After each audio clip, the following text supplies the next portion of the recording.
Buenos días. El día de hoy tenemos un invitado especial, es el doctor Adrián Negreros Osuna.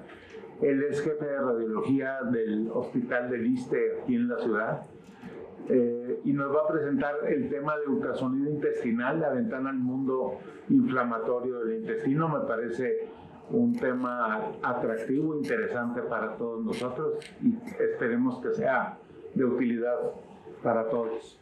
Bienvenido. Muchísimas gracias. Buenos días a todos. Siempre se siente bien estar en la casa. Aquí hice pues prácticamente todos mis estudios: medicina, radiología, doctorado en medicina. Solamente me fui un año a Boston a hacer un Research Fellow de investigación en imagen de abdomen, pero todo lo demás pues prácticamente aquí la pasamos desde los 18 años. Yo soy de Mazatlán, Sinaloa, por cierto. Ya tenemos aquí más de 20 años, ya mi esposa es regia, mis dos hijos son regios, entonces ya nos quedamos por acá. Entonces, como comentaba el doctor, vamos a ver este tema que más que venir a decir que pues es la panacea, es más bien compartir con ustedes algo de la experiencia que hemos tenido con esta técnica, que déjenme decirles que inicialmente yo en mi entrenamiento de radiólogo, tanto aquí en México como en Estados Unidos, para empezar en Estados Unidos los radiólogos no hacen los ultrasonidos, los hacen los técnicos normalmente. Entonces ellos realmente experiencia haciendo ecos no tienen mucha. Y como allá todo se maneja por seguro de gastos médicos, para cuando menos lo esperas ya tienes 3 resonancias y 2 TACs contrastados hechos, entonces como que no le ponen mucha atención al ultrasonido. Pero a través de los pacientes, que ahorita ya casi llegamos a los 100 pacientes que hemos hecho, de pacientes específicamente con sospecha de enfermedad inflamatoria, pues me he dado cuenta que es una herramienta muy útil y espero que pues esta plática nos abra un poquito del panorama para a lo mejor solicitar esta modalidad de imagen, y vamos para eso pues a empezar. Entonces, como ustedes saben, pues los biomarcadores no invasivos en la enfermedad inflamatoria intestinal son muy importantes. ¿Por qué? Porque pues, se requiere un control que sea estricto y que nos permita determinar de cierta manera la actividad de la enfermedad para poder estratificar pues, nuestros pacientes en diferentes riesgos, ¿no? Y esto nos va a permitir pues, hacer ajustes rápidos en el tratamiento para que estos pacientes pues, puedan continuar con una buena calidad de vida, ¿no? Sabemos que la inflamación subclínica pues, puede resultar en un daño estructural y potenciales complicaciones, tanto en la enfermedad de Crohn como en la colitis ulcerativa. Sabemos ya por varios estudios que muchas veces existe una discordancia, ¿no?, entre la sintomatología y los marcadores que tenemos, que pueden ser de sangre, que pueden ser obviamente endoscópicos, y pues sabemos que no deben de ser los únicos objetivos terapéuticos, es decir, nada más estar siguiendo un solo marcador, sino que cada vez más se mueve toda la intención a tener la curación, tanto una remisión en laboratorios, endoscópica y de inflamación transmural, que es algo muy importante que vamos a estar platicando en esta parte, ¿no? Tradicionalmente, pues, mencionamos, y todavía vemos algún libro por ahí va a decir que el CUSI está limitado a la mucosa, pero sabemos que incluso en estos pacientes pues, hay enfermedad transmural profunda en la submucosa. Entonces, el ultrasonido nos permite hacer una muy buena valoración tanto de la submucosa y las capas profundas, que vamos a ver un poquito más adelante. Una de las, digamos, de los subrogados de inflamación que tenemos ahora actualmente pues es la calprotectina fecal, que es esta proteína que se produce por los neutrófilos ante una enfermedad inflamatoria y que normalmente vamos a tener como el punto de corte por arriba de 200 microgramos por gramo. Estamos hablando de que seguramente hay una actividad importante inflamatoria en el intestino. Las ventajas pues es que no es invasiva, que va a reducir la necesidad de colonoscopías y que pues es eficaz en el diagnóstico y seguimiento de esto. Ahora, el ultrasonido intestinal, ¿qué equipo necesito? ¿Necesito un equipo muy sofisticado, de última gama? La verdad es que no. Lo único que se requiere pues, es tener las sondas tradicionales, la convexa y la lineal, que sean entre 3 y 4 MHz la convexa y la sonda lineal entre 7 y 12. Los equipos portátiles sí realmente tienen una menor calidad de imagen, pero no requiere tampoco el ultrasonido de más alta gama. Si empezamos a usarlos, vamos a poder valorar bien el colon e el intestino. Entonces, aquí, en cuanto a la técnica, lo que vamos a tener que hacer es una adecuada compresión para poder llegar a ver las asas, sobre todo las más profundas. Y como les digo, el transductor que mejor resolución nos va a dar para poder ver la pared va a ser el transductor lineal. ¿Cuánto dura el estudio? Que también es importante. El estudio puede durar entre 25 y 30 minutos. Lo que realizo yo es pues prácticamente un ultrasonido completo de abdomen. No solamente me centro en el intestino, sino también reviso hígado, vía biliar, páncreas, vaso y los órganos del hueco pélvico. Sabemos que en algunas ocasiones pues, las enfermedades inflamatorias intestinales pueden afectar otros órganos, como por ejemplo la vía biliar. Entonces es importante pues, tener una valoración ahí completa del abdomen. Entonces, el método de exploración, pues básicamente nos centramos en explorar primero el estómago, después me voy al duodeno y después ahí me salto hasta el colon. En la fosa ilíaca derecha empiezo a buscar el ciego, colon ascendente, colon descendente y pues por ahí voy a mostrarles algunas imágenes. Por ejemplo, aquí vemos un paciente, se ve perfectamente el colon descendente, vemos toda la trayectoria del mismo, el contenido y por aquí estoy midiendo el grosor de la pared. Aquí el colon transverso, podemos ver sus austrias, los repliegues, etc. Y ahorita más adelante vamos a ver las capas que estamos viendo en el ultrasonido. Algo que nos permite también valorar el ultrasonido intestinal es que podemos valorarlo de manera dinámica. No es una imagen estática como las que podemos obtener en la tomografía, por ejemplo. En este caso, por ejemplo, era una contracción transitoria y segmentaria del colon que después con el tiempo se hizo normal y esto es algo pues, muy valioso porque en ocasiones nos pueden, sobre todo en la tomografía, dar falsos positivos de engrosamiento. Por ejemplo, aquí estamos viendo el íleon. ¿Cómo vamos a identificar las asas de intestino? Es bien fácil. Vemos una banda hipoecoica oscura, luego otra ecogénica blanca y luego otra hipoecoica. Esa es la pared, ¿sí? ¿Qué es esa parte hipoecoica? Ahorita lo vamos a ver, pero así quiero que aprendan que su ojo detecte rápido la pared y es igual, el mismo patrón tanto en el colon como en el intestino delgado. ¿Qué va a pasar obviamente cuando está inflamado? Pues se va a alterar ese patrón de estratificación. Normalmente la submucosa va a aumentar de tamaño, en lugar de verse ecogénica por el edema se va a ver más oscura, hipoecoica y puede aumentar el flujo de la exploración Doppler. Entonces, ¿qué es lo que pasa en el colon normal? Cuando nosotros vemos el colon normal, si se fijan aquí está banda hipoecoica, ecogénica, hipoecoica. En el colon normal, pues es abundante el gas, entonces normalmente voy a ver la pared anterior, la que está más cerca al transductor. Y curiosamente, cuando hay patología inflamatoria, ese gas tiende a irse hacia los lados y nos deja ver la pared mucho mejor, la porción engrosada. ¿Qué quiere decir? Que cuando yo veo un colon sano, prácticamente estoy viendo puro gas y veo las austrias en la pared anterior, pero cuando hay inflamación, ese gas se hace hacia los lados y nos permite ver perfectamente el grosor. Ahora, ¿cuáles son las ventajas del ultrasonido comparado con la tomografía o resonancia? Pues obviamente que es no invasivo, no requiere preparación previa. ¿Qué quiero decir con esto? No necesito estar laxando al paciente. De hecho, yo les pido un ayuno de sólidos de 3-4 horas, o sea, nada muy estricto, que puede tomar líquidos, excepto refrescos, pero puede tomar líquidos los que quiera. Y esto le gusta mucho al paciente porque platicando con ellos, haciendo los ecos, los pacientes con enfermedad inflamatoria intestinal, pues muchos tienen muchos episodios de evacuaciones. Entonces, tú le das boletilenglicol para preparar el colon y es algo que a ellos los tiene mentalmente pues inestables, ¿no? De que, oye, ya tengo esto de por sí, ¿no? Me voy a laxar. Y no se diga la resonancia, que es dentro de los dos métodos seccionales que tenemos de imagen avanzada, por decirlo de alguna manera, que es la tomografía y la resonancia. La resonancia es ideal porque no tiene radiación ionizante. Sin embargo, el tiempo que dura en el resonador y la preparación es algo realmente casi una tortura. No sé si ustedes se han metido a la resonancia, pero yo aguanto como 10 minutos adentro, o sea, no me gusta estar ahí.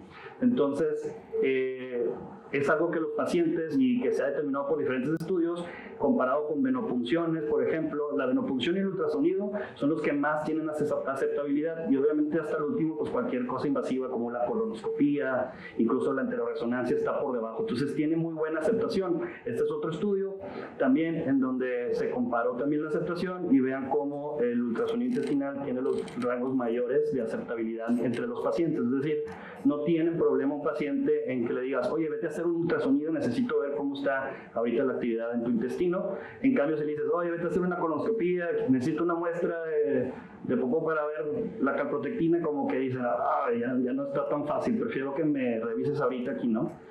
Entonces, obviamente, como todos los ultrasonidos, depende del operador, requiere de habilidad y requiere de hacer una curva de aprendizaje para poder verlo.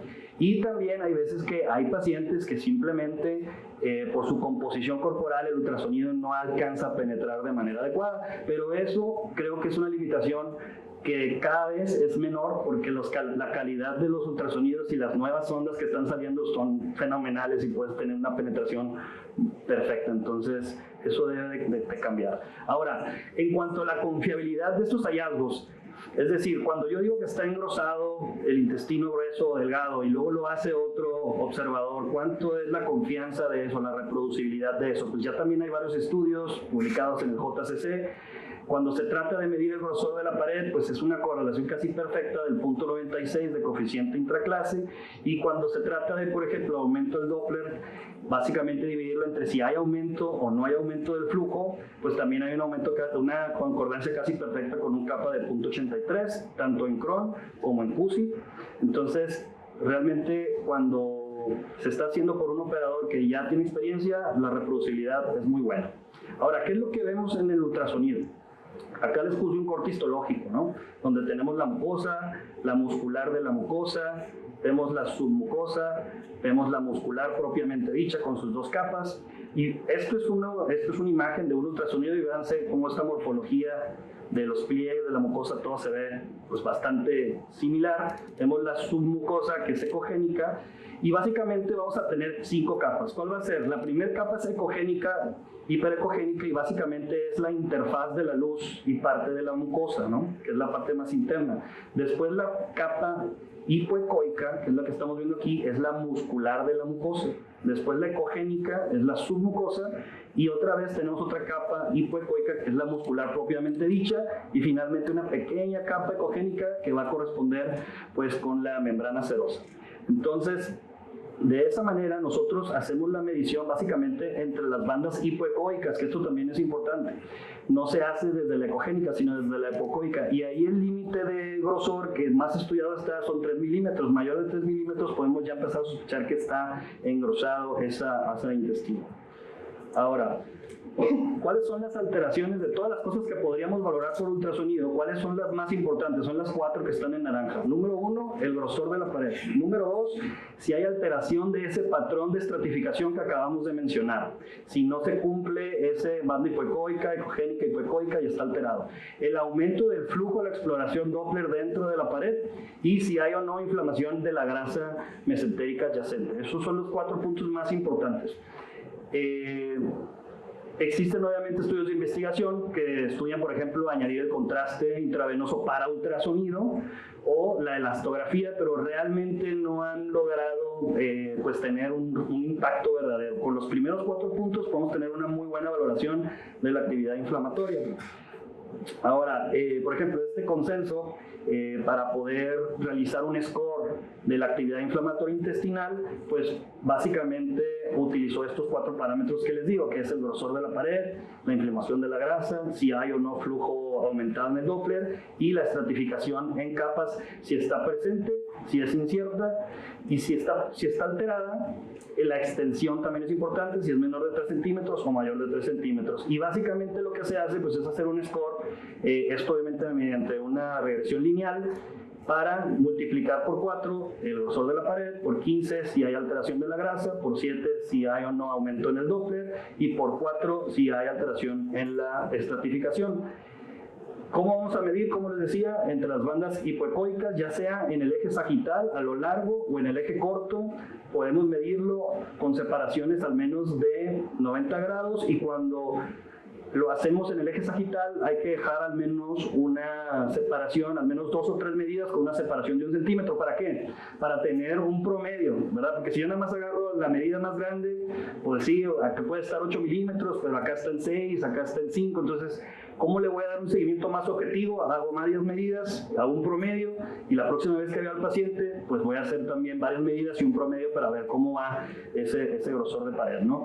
Aquí, por ejemplo, tenemos un caso donde, pues francamente está aumentado el grosor, alterado completamente el patrón que veíamos, se ve la submucosa toda hipoecoica, aumentada de tamaño, engrosada, vean la grasa alrededor, está aumentada. Entonces por acá tenemos prácticamente la fórmula, hay aumento de flujo, la exploración Doppler, y pues aquí podemos decir que hay un score de 70, ¿no? De 70 de actividad. Y ese score, realmente cuando hacemos los estudios, yo reporto más bien el Lindbergh, que ahorita lo vamos a ver, porque es más, un poquito más fácil.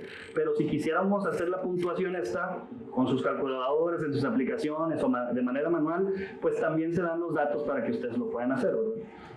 Ahora, en cuanto al grosor de la pared, como les decía, mayor de 3 milímetros se considera que ya datos de sospecha de engrosamiento anormal. De 4 para arriba, definitivamente, eso sí, ya estamos seguros de que es un engrosamiento completamente anormal. ¿Cuál es la diferencia normalmente cuando le damos seguimiento a estos pacientes? Ustedes pues ya lo saben también, pero la enfermedad transmural normalmente en enfermedad de Crohn tarda un poquito más en responder al tratamiento que nosotros lo podamos ver en el ultrasonido en comparación con la enfermedad de Cusi, que esa a veces hasta en 4 semanas puede ser que ya se vea el colon normal cuando se implementa un tratamiento. Entonces, fíjense, por ejemplo, esta es una paciente ya de nosotros, paciente de 75 años con Crohn. Vean cómo hay un franco engrosamiento de la pared, la muscular de la mucosa se ve engrosada, la submucosa se ve aumentada de tamaño, y por acá se está asomando otra asa de intestino que también está afectada. Entonces tiene al menos 2 porciones ahí del ilion terminal afectadas, y pues vemos el engrosamiento y la alteración de la estratificación. Vean todo esto, esta es la banda de la muscular propia, esta sería la banda hipoecoica de la muscular, de la mucosa, y todo esto es la submucosa aumentadísima de tamaño hasta 7.8 milímetros. Entonces ahí, pues eso es franco, ¿verdad? La actividad inflamatoria. Algo importante que sí debemos de aclarar es que, por ejemplo, si yo tuviera un paciente con colitis infecciosa, pues a lo mejor también tendría hallazgos muy similares. Por eso, pues siempre es bien importante la clínica del paciente y quién te lo está mandando y platicar con el médico de referencia, ¿verdad? Pero ante un caso de un paciente que ya sabemos que tiene enfermedad de Crohn, que se está sospechando hay un brote, pues esto es prácticamente inequívoco de actividad inflamatoria intestinal. Ahora, vean este otro caso, paciente de 50 años, vean cómo el ciego lo podemos ver. Aquí el gas, como les mencionaba, se hizo más hacia arriba y ya no veo esa pared delgadita, luego las zonas ecogénicas que corresponden con el gas y las sombras, sino veo bien la pared. ¿Por qué la estoy viendo? Porque está engrosada esa pared del ciego. Y vean el ilion terminal también, como su porción pues más distal, en la unión iliocecal, se ve aumentada de tamaño. Aquí no tenía aumento de la exploración con Doppler del flujo. Entonces, pasando ya de la parte de medir el grosor, vamos a pasar ahora a la estratificación del muro, que pues básicamente es una apreciación cualitativa de la pared, donde vamos a ver si está o no ese patrón de estratificación. Y pues es sumamente importante decir si está normal, si me queda duda, porque en ocasiones puede ser que o está muy profunda el asa, vamos a tener, entre más profunda el asa, más difícil es de valorar. Entonces a veces la penetrancia del ultrasonido puede hacerme que se vea más hipoecoica cuando en realidad no está tan hipoecoica, ¿verdad? Entonces tenemos que clasificarla en si la tenemos, si está incierta o si está normal, ¿verdad? Básicamente son esos 3. Entonces quiero que vean este paciente con enfermedad de Crohn de 38 años y quiero que pongan atención en el ilion que yo veo normal. Fíjense cómo tengo el patrón normal, hipoecoica, ecogénica, hipoecoica, pero fíjense todo este segmento, como la submucosa, yo lo voy siguiendo y se ve completamente diferente. Aquí lo vemos también en axial. Fíjense cómo aquí se ve la submucosa bien ecogénica y acá se ve hipoecoica.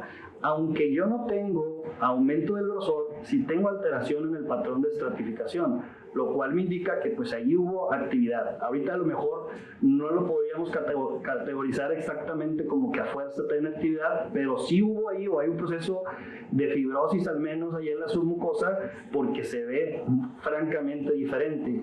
Y ahí pues lo estamos siguiendo directamente. De hecho, si se fijan aquí, en esta porción está normal, y luego se empieza a ver esta zona que estoy viendo ya después. Entonces, esos cambios de la submucosa que por endoscopía pues no son asequibles, los podemos ver nosotros por el ultrasonido. Y créanme que estos cambios tan finos no son tan fáciles de ver en la tomografía y la resonancia. Por eso me gusta mucho el ultrasonido, porque nos da una muy buena resolución cuando el ASA está asequible para valorarla con el transductor lineal, nos da una resolución que no tenemos con TAC y con resonancia, ¿sí? Entonces por eso es muy bueno.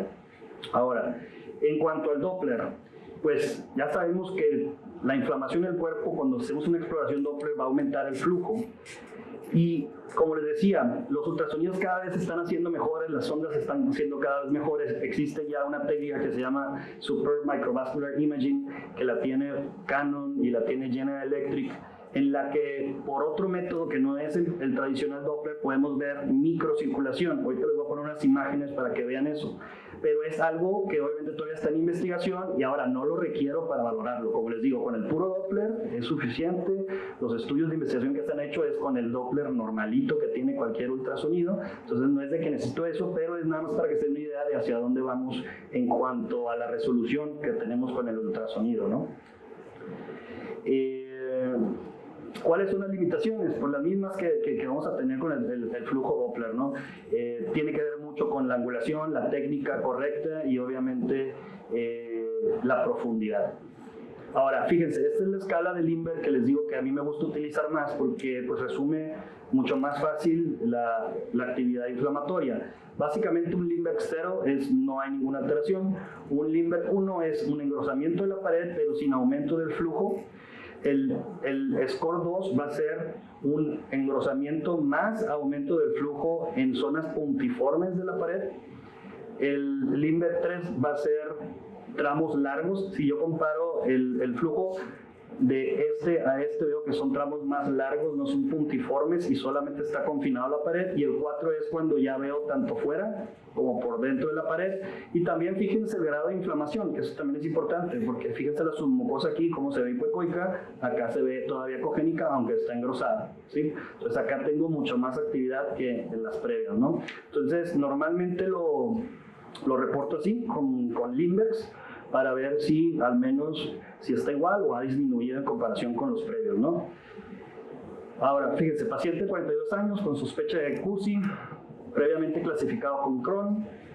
El sigmoides proximal, pues como les explicaba, la pared delgadita, veo el gas y veo la sombra acústica posterior, ahí está normal, ¿no? O sea, eso lo puedo tomar como normal. Pero ¿qué pasa si me voy acercando más distal? Fíjense este cambio abismal de esa pared delgadita que apenas se percibe a un engrosamiento franco con alteración de la submucosa, con la grasa pericolónica también alterada, o sea, tenemos una actividad franca. Entonces, ¿qué tan lejos puedo llegar con el ultrasonido? En ocasiones, cuando lo cambio a la sonda convexa, incluso puedo llegar a ver casi la unión anorrectal, no en todos los pacientes, pero sí puedo llegar a ver en muchos pacientes esa zona y pues podemos tener una buena valoración.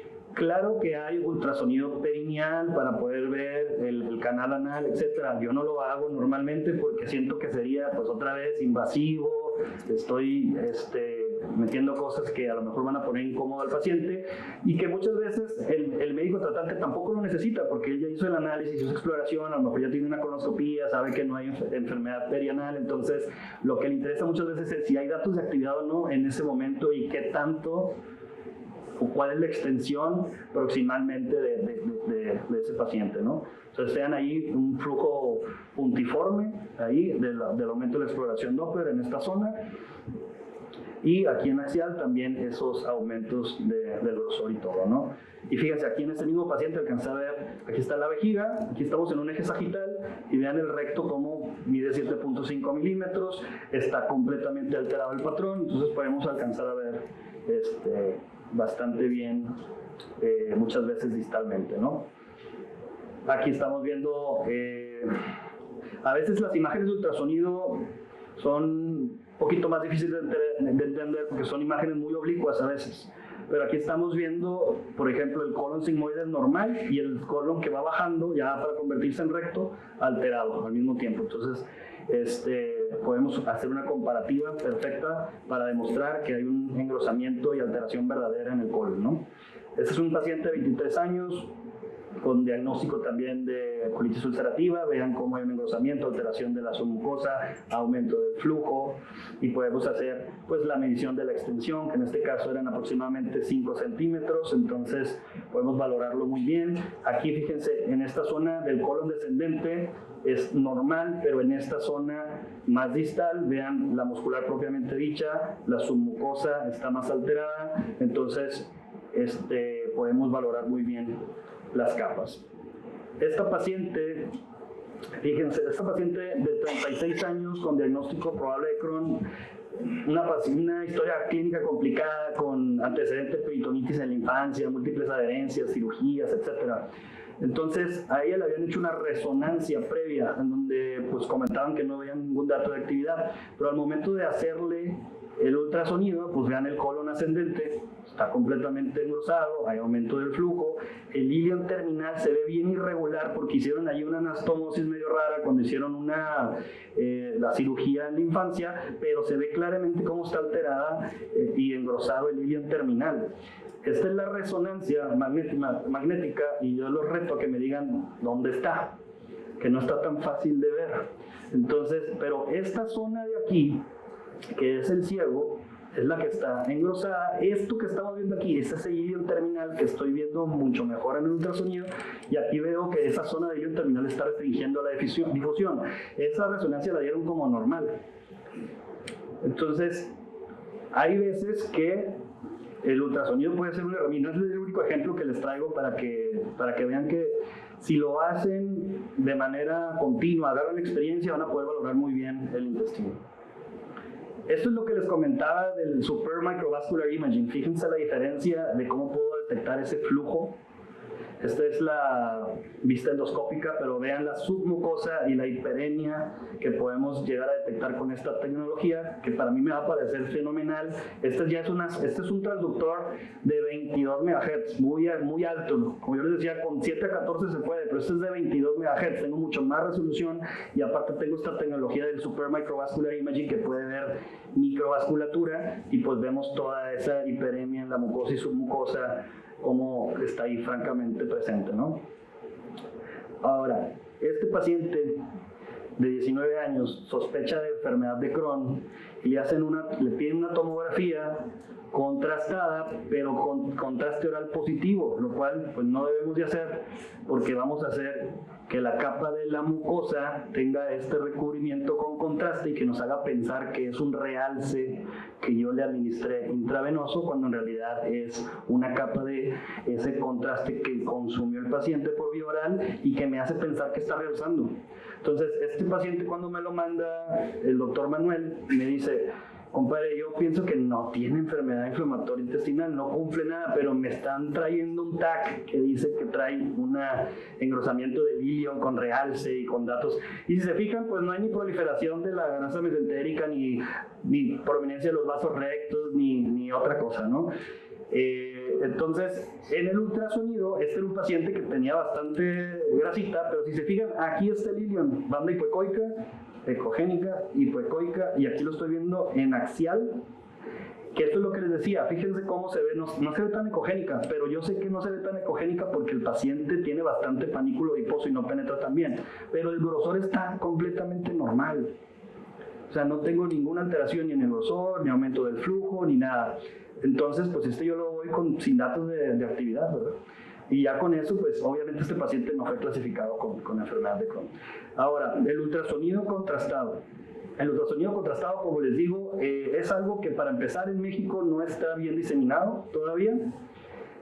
Requiere, obviamente, aumentar el precio del estudio, requiere hacer invasión en el paciente y además no te permite más que valorar una zona por tiempo de inyección. Es decir, yo le inyecto y me tengo que quedar en esa zona del ilion, por ejemplo, y valorarla. Si quiero valorar el colon, tengo que volver a inyectarlo. Entonces, va subiendo el costo, es muy difícil valorar, pues imagínense todo el intestino, y realmente en los estudios de investigación no ha causado un impacto real para decir que puede sustituir al resto o que va a ser mejor si utilizo contraste o no. Entonces realmente, desde mi punto de vista, creo que no va por ahí la cosa. O sea, tenemos que hacerlo más sencillo, más asequible, más point of care, sin necesidad de hacer invasión, para que podamos sin ningún problema valorar la enfermedad.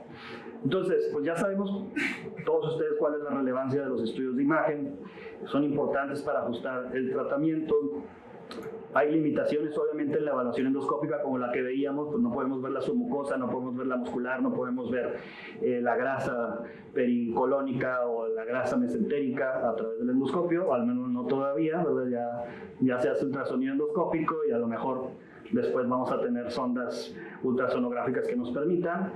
Pero eso sí, la invasión no deja de estar ahí. Estamos invadiendo el paciente en una posición incómoda, etc. Entonces, creo que los estudios de imagen van a seguir proporcionando pues mucha información valiosa sin necesidad de hacer pues todavía procesos invasivos.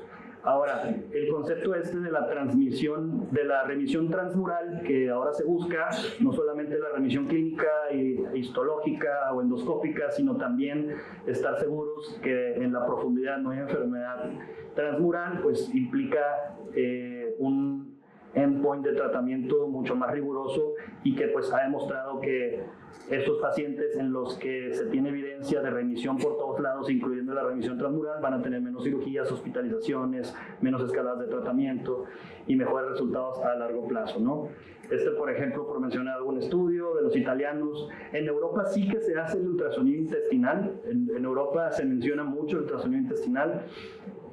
En América no como que no lo promueven tanto, pero sí que si te vas a cualquier guía de estados de Europa vas a ver que ellos hacen mucho ultrasonido intestinal. Entonces fíjense, estos pacientes que clasificaron mediante ultrasonido intestinal, 51% tuvieron respuesta completa, 34% respuesta parcial y 15% sin respuesta. Al año del segundo ultrasonido intestinal, los pacientes que habían demostrado respuesta completa, es decir, esa recuperación de la inflamación transmural por ultrasonido, ningún paciente con respuesta completa requirió cirugía y necesitaron menos esteroides, dosis de esteroides y fertilizaciones. Entonces, ellos concluyen en este estudio pues, que el ultrasonido es un método no invasivo eficaz para poder monitorear sus pacientes en enfermedad de Crohn. Y esta guía que se publicó en el 2023, por ahí un grupo, creo que son de Alemania y de Bélgica, si mal no recuerdo, pues fíjense todos los puntos en donde promueven la utilización del ultrasonido, prácticamente en todos los puntos, ¿verdad? Al momento de actividad, de 4 a 6 semanas después de haber empezado el tratamiento, 3 meses, 6 meses, 1 año, si se fijan, el ultrasonido intestinal está para considerarse en cualquiera de esos puntos para poder tener pues, una valoración del engrosamiento, de todo lo que estamos platicando. Vean, este paciente, un paciente con enfermedad de Crohn, contratado con infliximab, en el estudio basal, vean la alteración de la estratificación, el engrosamiento, el aumento del flujo, la exploración Doppler. 3 meses después, lo que les mencionaba, ¿no? ¿Cómo voy a ver el intestino alterado? Lo voy a ver engrosado, voy a poder lograr ver sus 2 paredes la mayor parte de las veces. ¿Cómo veo el intestino sano? El colon. Nada más veo la pared anterior, veo el gas y una pared con engrosamiento normal. Entonces, esto también en las mismas guías que mencionaba, pues también para la enfermedad de colitis ulcerativa, en esos mismos time points se puede considerar utilizar el ultrasonido. Vean este paciente, un paciente de 20 años con enfermedad de CUSI, fíjense cómo 4 semanas después pasó de tener hiperemia, engrosamiento de la pared, a estar normal. Entonces tenemos una valoración objetiva de esa mejoría de la inflamación transmural y pues esto, como lo mencionaba, pues es muy buen pronóstico. Fíjense, esta es una paciente de 12 años, esta ya es de nosotros. Fíjense cómo llegó, pobrecita niña, me fue el sábado, fui a verla, en un dolor la niña, fíjense el ciego cómo está, fíjense el ilion terminal, líquido pericecal, la grasa mesentérica aumentada, o sea, tiene todo lo que quieran que se pueda medir, ahí está. Un mes después de tratamiento con infliximab y metilprednisolona, el ciego normal, nada que ver, ni parece que es el mismo paciente. Entonces, ese paciente se internó en ese momento, ¿no? O sea, la recomendación fue, ¿sabes qué? Vete a internar en este momento porque la mamá como que no estaba muy convencida, pero pues ya con las imágenes le dije, ¿sabes qué? Esto no es algo muy tranquilo, hay bastante inflamación, mejor hay que internarse. Esa es la misma paciente, vean cómo estaba el ilion terminal totalmente engrosado. Este es un mes después, la pared delgadita, aquí todo esto era la pared. Vean el aumento del flujo, parece un monstruo ahí de aumento de inflamación. Y acá le estoy poniendo el Doppler. ¿Dónde está toda esa inflamación? Aquí le estoy poniendo el Doppler y no se ve ningún aumento del flujo. Y aquí le estoy poniendo esa misma caja de color y vean todo el aumento de la inflamación.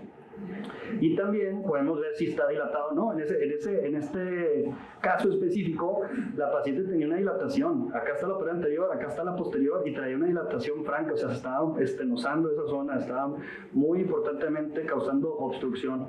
Y aquí ya mejoró bastante, por debajo de 2 centímetros, y aquí estaba más de 3 centímetros la dilatación. Ahora, vean este caso, que ahí una disculpa, lo agregué ya de última, pero hay veces que se pueden diagnosticar otras cosas que no tienen que ver a veces directamente con enfermedad inflamatoria intestinal. Esta era una paciente con antecedente de endometriosis.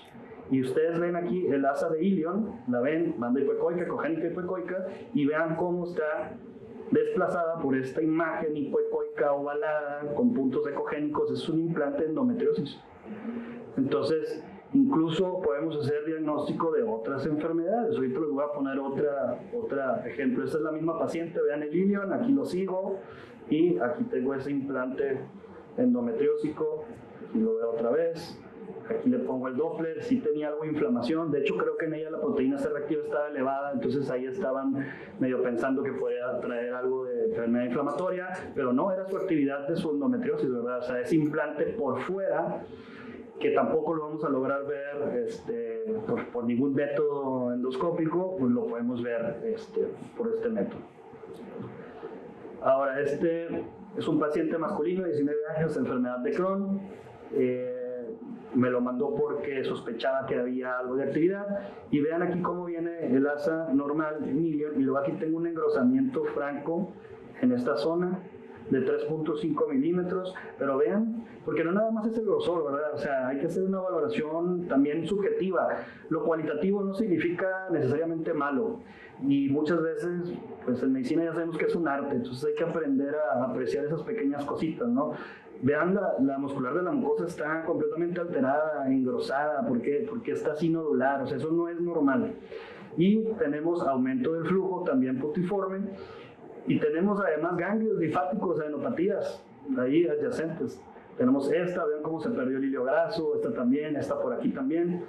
5 meses después de tratamiento con vedolizumab, este es el ilion, apenas se ve la paredcita ahí, esta es la pared del ilion y este es el ciego.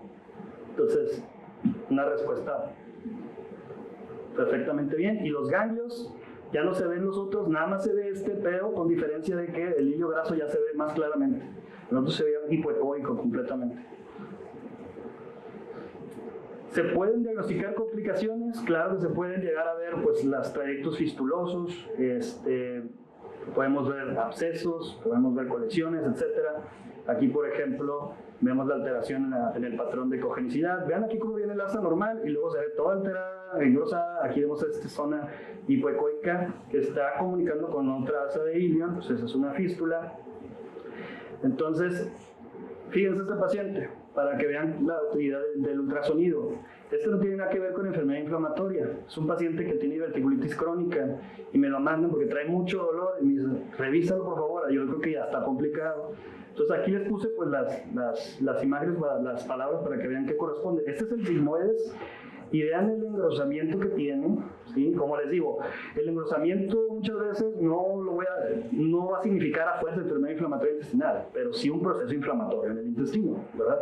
No todo se va a achacar exactamente de una enfermedad inflamatoria, pero una diverticulitis crónica activa o con un episodio de diverticulitis aguda en ese momento, que dicho sea de paso, este es un diverticulote, que está aquí, pero vean esto que está acá, que se ve ecogénico, que está fuera del asa del intestino, que aquí la estoy caracterizando mejor, esto de aquí es la vejiga, esto es en sagital, este es el domo de la vejiga.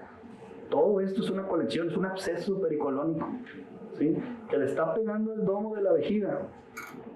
Entonces, esto ya no es una diverticulitis tranquilita, ¿verdad? O sea, ya está complicado por un absceso. El paciente con un umbral del dolor altísimo que me dice, doctor, ya estoy acostumbrado, a mí me duele todo el tiempo y me tengo que estar torciendo realmente para ir a pedir. Y yo estaba viendo esto y el paciente estaba como si nada, ¿eh? Pero digo, ¿sabes qué, compadre? Aunque te sientes bien, tienes que ir al hospital porque traes un abscesote ahí. Ahí está otra vez, otra imagen. Y fíjense, le hicieron un TAC simple en el hospital al que fue referido. Y en el hospital al que fue referido no pusieron que tenía un absceso pericolónico. Porque le hicieron un TAC simple que no necesariamente significa que porque no le hice contacto no lo puede ver, porque aquí está, aquí lo veo claramente. ¿Dónde estoy viendo? Este es el colon, todo inflamado. Esto de aquí es el absceso que tiene pericolónico y esto de acá es la vejiga, ¿sí? Entonces, ya después le hicieron un adendum, ¿verdad? Los cambios inflamatorios adyacentes de la pared del domo vesical podrían representar un absceso perisigmoideo, porque pues ya tenían un reporte de otro estudio que decía que sí tenía un absceso, y a lo mejor, yo entiendo, a este paciente pues, lo hicieron simple, lo ves rápido, no te das cuenta, pero para que vean que el TAC no es infalible, ¿verdad? O sea, depende también de quién lo está viendo, muchas veces. Entonces, aquí era una complicación en una diverticulitis, ¿no? Retenciones de cápsulas endoscópicas, pues obviamente también se pueden ver. Aquí tenemos el hilio, la cápsula alterado en su patrón, etc. Entonces, como conclusión, pues el ultrasonido intestinal se consolida cada vez más como una herramienta importante, no invasiva, para el monitoreo e incluso diagnóstico de enfermedad inflamatoria intestinal, o sea, apoyo diagnóstico. A pesar de que pues, vamos a tener limitaciones, de que no está, digamos, diseminado como quisiéramos, pues ofrece una alta confiabilidad y es crucial sobre la toma de decisiones en estos pacientes. Y obviamente pues hay que continuar con la tarea de pues, mencionar esta técnica, que es algo que me he dado yo. Ya llevo varios congresos de radiología en donde he dado esta plática, porque pues, me interesa que cada vez lo haga más gente para que pues, se pueda ofrecer a nuestros colegas, sobre todo de gastroenterología. Y bueno, pues con eso termino la plática y pues abro para si hay alguna pregunta. Muchas gracias.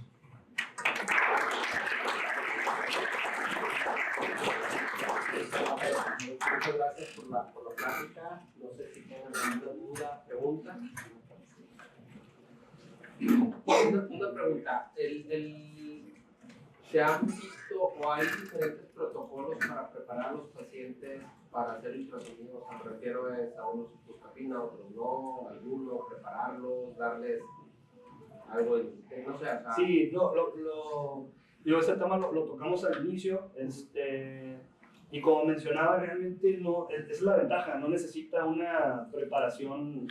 Yo les digo a los pacientes que hagan un ayuno de 3-4 horas, que tomen puros líquidos, no necesitan un ayuno estricto, no se necesita buscapina, no se necesita agregar ninguna otra cosa. Es el ultrasonido así directito sin hacer nada. Esa es una gran ventaja. Y así está escrita la técnica, o sea, no requiere buscapina como en la heteroresonancia, en la heterotomografía, no requiere laxar al paciente. Entonces es una gran ventaja que tampoco requiere la preparación, y es por eso que el paciente también agradece esa parte de, doctor, ¿por qué no me habían dicho que también se podía seguir por ultrasonidos? Que a mí no me gusta estar tomando el Unitel y esas cosas para hacer la heteroresonancia. Entonces es una ventaja. ¿A qué pacientes tú dirías a él no le puedo hacer un ultrasonido intestinal? Gracias. La verdad es que, como les mencionaba, a todos son, o sea, Y todo. pasa algo bien curioso, que yo creo que es tema de investigación. No tan divertido, pero es tema de investigación. No necesariamente porque el paciente tenga obesidad quiere decir que no va a tener buena penetrancia. A veces es el tipo de grasa o, no sé, la complexión.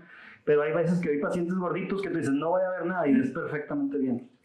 Entonces, no puedes decir que por la complexión no me lo mandes. O sea, mándame a todos y primero veo si se puede y a lo mejor ya después lo clasifico y te digo, ¿sabes qué, compadre? Este paciente no me lo mandes por ultrasonido porque no vamos a poder. Pero hay que intentarle porque la mayoría de las veces sí vas a poder valorar. ¿Promedio que te tardas en uno? O sea, viendo tu curva... Sí. Mira, lo que pasa es que como yo agrego un ultrasonido de abdomen completo, porque veo también hígado, vías biliares, páncreas, vaso y todos los órganos pélvicos, próstata, vesícula seminal, dependiendo si es hombre o mujer, yo me tardo 45 minutos. Hay pacientes que sí me he tardado 1 hora, 1 hora 15, porque los complicados, y pues ahí estoy viendo todo, y si trae una fístula, si trae una colección. Pero si yo nada más dedicara al puro intestino, pues me tardaría unos 20 minutos, yo creo, ¿sí? Si tú te pones a leer, dicen que te tarda de 5 a 10 minutos. A mí se me hace muy poquito. O sea, a mí se me hace muy poco 5 o 10 minutos para realmente valorar de manera adecuada toda la extensión del intestino. Pero si te pones a buscar ahí de cuánto se tardan, te van a decir unos autores que se tardan 5 minutos. Digo, pues no sé qué le viste, 5 minutos es muy rápido, o sea. Entonces, más o menos, para dejarlo en un promedio, 30 minutos.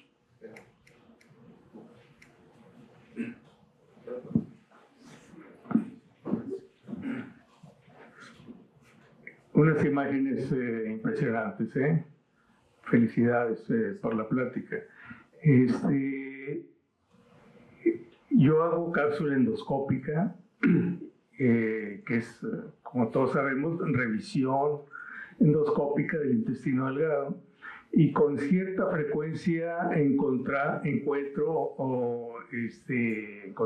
la gente que hace, obviamente, úlceras,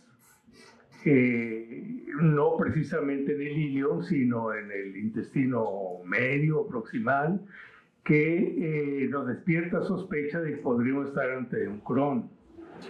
Pero siempre tenemos como diagnóstico diferencial úlceras por medicamentos o infecciones. Y con alguna frecuencia enviamos esto a una TAC, enteroTAC o enteroresonancia, y no encontramos prácticamente nada que nos ayude a hacer el diagnóstico. ¿Tú tienes experiencia en pacientes que se les haya hecho la cápsula endoscópica y que lo envíen para ver si tiene alguna de esas lesiones? Más que nada un Crohn. No, doctor, pero podemos empezar a trabajar. No me han mandado así específicamente de hallazgos en cápsulas endoscópicas. Casi todos han sido pues, pacientes que ya o se sospecha de diagnóstico o sospecha de brotes o de complicaciones, eso es lo más común, pero que específicamente me hayan dicho, oye, en una cápsula endoscópica vimos una úlcera, podría revisar, eso todavía no me ha tocado hasta el momento, pero sería pues muy interesante poder valorarlo, porque como les digo, o sea, a veces pensamos, y es lo que yo les digo por allá están los residentes de radiología atrás, no hay un estudio de imagen que sea superior. O sea, todo depende de qué es lo que estoy buscando. Entonces, hay veces que un ultrasonido me da más información que una TAC contrastada o que un PET. Es que una simple radiografía, o sea, depende de lo que yo estoy buscando. O sea, es difícil que un estudio de imagen, una modalidad de imagen supere a todos y que ya no haya otra cosa, porque son procesos físicos y diferentes resoluciones que podemos explotar para ver cosas que antes no buscábamos ni siquiera, porque antes ni siquiera lo hacíamos, ¿verdad? O sea, yo personalmente pues pasé todo mi entrenamiento sin hacer un ultrasonido intestinal. Claro que hacía tomografías y resonancias y me dedico a ver enfermedades del abdomen. A lo mejor eso pues, me ayudó un poquito a la curva de aprendizaje. Pero no lo tenía ni siquiera yo como radiólogo en mente hacer primero un ultrasonido, ¿no? Cuando en otros lugares pues, es una herramienta que utilizan todos los días para tomar decisiones. Entonces, por eso pues, es importante empezar a hacer ese tipo de sinergias, de oye, pues, vamos a ver el ultrasonido. No, porque ya vimos algunos ejemplos. La resonancia puede decir que te diga que no tiene nada, pero en el ultrasonido podemos encontrar cosas.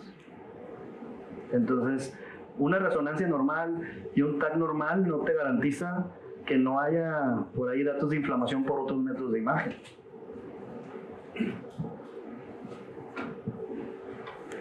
Es un estudio que depende mucho del observador. ¿Hay alguna límite de entrenamiento para que sea confiable el resultado? Es decir, reducir la variabilidad interobservador. Sí, doctor, por ahí hay unos estudios donde te dicen que la curva de aprendizaje se obtiene con 120, por ahí 100, 120 estudios. Como le digo, yo todavía no llevo los 120, pero pues siento que es diferente, porque esos estudios se han hecho, por ejemplo, en gastroenterólogos, porque ya los hacen muchos los gastroenterólogos. Pienso que en radiología sería un poquito más rápida esa curva porque estás muy acostumbrado a moverle los parámetros, a ver ya las imágenes en escala de grises. Y siento que a lo mejor en un radiólogo podría ser entre unos 30, unos 40 para que ya tengas suficiente confianza para decir, ¿sabes qué? Ya lo estoy buscando y no hay datos de inflamación, ¿sí? O ¿sabes qué? Tras las limitaciones no pude ver tanto, mejor vamos a pasarnos a otra técnica porque no me siento tranquilo porque no lo puede revisar bien, ¿sí me explico? Entonces yo creo que unos 30, 50 son suficientes para que un radiólogo que ya tiene un poquito de experiencia pues pueda hacerlo de una manera reproducible y confiable. Digo, hay que hacer la investigación. Esa es mi hipótesis.